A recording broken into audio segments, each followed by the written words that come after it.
14 नवंबर देश के प्रथम प्रधानमंत्री जवाहरलाल नेहरू का जन्मदिवस और बच्चों के लिए बाल दिवस। नेहरू का भारत निर्माण में क्या योगदान रहा है ये कहने की जरूरत नहीं है, हालांकि इस पर हम आगे बात करेंगे। लेकिन क्या आपको पता है कि भारत में बाल दिवस हमेशा से 14 नवंबर को नहीं मनाया जाता था?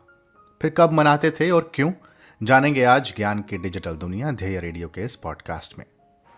जवाहरलाल नेहरू न केवल एक शीर्ष कोटि के राजनेता थे, बल्कि अद्भुत वक्ता, गांधी के घोषित उत्तराधिकारी और एक लेखक भी थे जिनके मन का कोना बच्चों के साथ खेलने को आतुर रहता था। नेहरू वो व्यक्ति थे जिन्होंने कहा था कि लोग मुझे भारत का प्रधानमंत्री कहते हैं, लेकिन ये अधिक उचित होता यदि वो मुझे भारत का प्रथम सेवक समझते। ये बात एक तख्ती पर 3 मूर्ति भवन में लिखी है। यहाँ पर आप नेहरू से जुड़ी चीजों को देख सकते हैं। नेहरू एक सार्वजनिक व्यक्ति थे, गांव के भी उतने ही थे और शहर के भी। लोकतंत्र को स्थापित करने और मजबूत करने का सदैव प्रयास करने वाले नेहरू का हमेशा मानना था कि भारत जैसे विविधता मूलक देश में संसदीय लोकतंत्र की प्रणाली ही लोगों को संकटों से मुक्त कर सकती है और इसके लिए एक मजबूत विपक्ष का होना भी जरूरी है। इसी तरह वो प्रेस की आजादी के भी समर्थक थे। कहते हैं कि नेहरू की हमेशा चाहत थी कि देश की जनता के भीतर अंधविश्वास से मुक्त होकर तर्क करने की वैज्ञानिक सोच पैदा हो। इसी तरह लघु और कुटीर उद्योग की उपयोगिता भी उन्होंने मानी, लेकिन औद्योगिकरण पर भी बराबर जोर दिया। आप जानते हैं कि नेहरू का जन्म एक कश्मीरी पंडित परिवार में हुआ था। उनके पिता मोतीलाल नेहरू एक मशहूर वकील और कांग्रेस के बहुत प्रभावशाली नेता थे। जब नेहरू विदेश से पढ़कर 1912 में लौटे तो सीधा राजनीति से जुड़ गए। बांकीपुर सम्मेलन में भाग लिया, फिर इलाहाबाद के होम रूल लीग के सचिव बने, फिर उत्तर प्रदेश के प्रतापगढ़ जिले में पहले किसान मार्च का आयोजन किया और असहयोग आंदोलन के सिलसिले में जेल भी गए।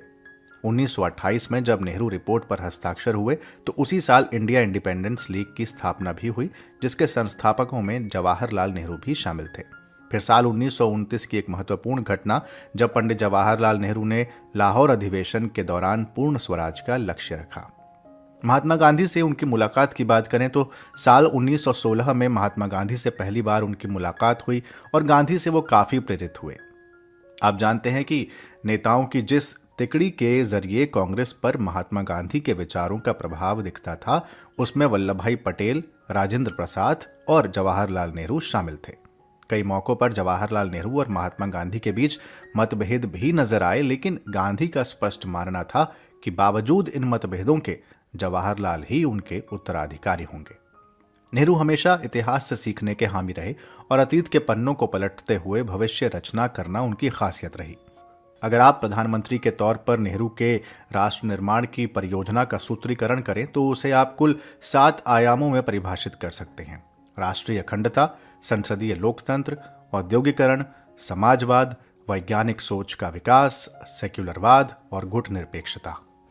नेहरू के भीतर अगर आपको उतरना हो तो उसका सबसे अच्छा जरिया उनके लेखन को पढ़ना है, जिसमें डिस्कवरी ऑफ इंडिया, उनकी आत्मकथा, विश्व इतिहास की झलकियां और समय समय पर दिए गए उनके भाषण शामिल हैं।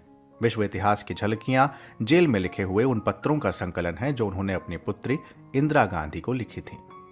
ऐसा नहीं है कि नेहरू पर सवाल नहीं उठे, बहुत उठे। खासकर कश्मीर और भारत चीन संबंध जैसे फैसलों और नीतियों को आज तक सवालों के घेरे में खड़ा किया जाता है।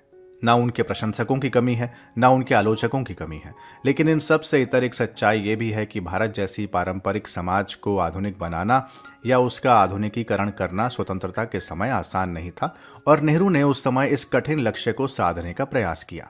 अब आता हूं उस बात पर जिससे हमने शुरुआत की थी। नेहरू हमेशा बच्चों से सीखने और उनको सिखाने के हामी रहे। उन्होंने 1955 में children's film society of India की स्थापना की थी ताकि वे भारतीय बच्चों को खुद अपना प्रतिनिधित्व करते हुए देख सकें। उनका कहना था कि बच्चे और बच्चों की संस्थाएं ही कल के भारत का निर्माण करेंगी, इसलिए उनमें सीखने की ललक जगाए रखना बेहद जरूरी है। इसके लिए स्कूल के अतिरिक्त उनके भविष्य के लिए अन्य शिक्षण संस्थानों की स्थापना भी होनी चाहिए। यही कारण है कि नेहरू के कार्यकाल में एम्स, इंजीनियरिंग के लिए IIT और प्रबंधन के लिए IIM की स्थापना हुई। वे जब तब बच्चों से मिलते रहते थे, उनसे बात करते रहते थे, उनकी संस्थाओं में आते जाते रहते थे। 14 नवंबर के दिन वो अपना जन्मदिन बच्चों के साथ मनाना पसंद करते थे। वैसे बच्चों के विकास की महत्ता को समझते हुए संयुक्त राष्ट्र ने 1959 में 20 नवंबर को बाल दिवस मनाने की घोषणा की थी और नेहरू के निधन से पहले भारत में भी 20 नवंबर को ही बाल दिवस मनाया जाता था। लेकिन पंडित जवाहरलाल नेहरू के निधन के बाद बच्चों के प्रति उनके प्यार को देखते हुए यह फैसला किया गया कि अब हर साल 14 नवंबर को नेहरू के जन्म दिवस पर बाल दिवस मनाया जाएगा। तो ये थी छोटी सी कहानी कि क्यों 14 नवंबर को हम मनाते हैं बाल दिवस। लेकिन संयुक्त राष्ट्र ने घोषणा की थी 20 नवंबर को मनाने की, और अलग अलग देशों में राष्ट्रीय स्तर पर अलग अलग दिन इसे मनाया भी जाता है। तो ये था पॉडकास्ट नेहरू के बारे में। आप जवाहरलाल नेहरू के बारे में क्या सोचते हैं, उन्होंने भारत को क्या दिया, या बाल दिवस से जुड़ी आपकी कुछ यादें हों तो वो कमेंट बॉक्स में मुझे ज़रूर बताइए। ये पॉडकास्ट आप ध्येय IAS की वेबसाइट पर भी सुन सकते हैं। जल्द हाजिर होंगे नए पॉडकास्ट के साथ और नए कार्यक्रमों के साथ। इजाज़त दीजिए। नमस्कार।